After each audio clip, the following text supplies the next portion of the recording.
ഓർത്തുട നിന്റെ അമ്മ കുറേ സമയം അമ്മയാണെങ്കിൽ ഉണ്ടാവുമല്ലോ ഇപ്പൊ വരും. എടാ നീ എപ്പം ഇങ്ങനെ തേങ്ങ വെച്ചോണ്ട് നിന്നാ മതിയാ. നിനക്ക് എവിടുന്ന് ഒരു പെണ്ണിനെ ലൈനാക്കി കൊണ്ടുവന്നൂടെ? ഇപ്പൊ എല്ലാരും അങ്ങനെ കൊണ്ടുവരുന്നു. നിങ്ങള് 10ാം ക്ലാസ് പഠിക്കാൻ ലൈൻ ഓടിച്ച് നിങ്ങളാണ്, എന്നിട്ട് എന്നോട് ഇപ്പൊ നിങ്ങൾ ലൈൻ അടിക്കാൻ പറയുന്നല്ലേ?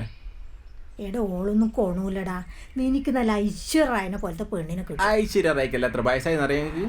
എനിക്ക് തന്നെയാണ് 36 വയസ്സായി. അന്നേരം കളെ ഐശ്വര്യ റായ്. ഐശ്വര്യ റായ് ഒന്നും വേണ്ടേനു. എന്നെ അമ്മേനെ നല്ലോണം നോക്കുന്നൊരു പെണ്ണെ കിട്ടിയാൽ മതിയായിരുന്നു. അതെല്ലാം ശരിയാവും.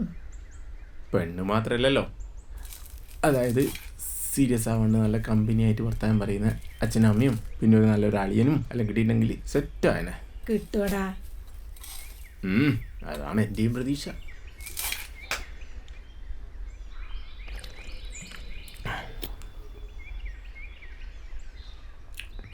പോണോ? എടാ ഇങ്ങനെ തേങ്ങ നിന്റെ മംഗലത്തിന് മഴ പെയ്യേ? അത് ചിരണ്ടി തേങ്ങന്നല്ലേ, ഇത് പ്രശ്നമില്ല. എന്നാ കുറച്ച് ചിരണ്ടി തിന്നോക്ക്. ഈ മഴക്കാലത്തങ്ങ് നിന്റെ മംഗലം നടക്കട്ടെ. എടാ നിന്റെ അമ്മിന്ന് വരും തോന്നില്ല, ഞാൻ പോലായി. അതല്ല ഫോട്ടോ എടുക്കാൻ നിൽക്കലായി.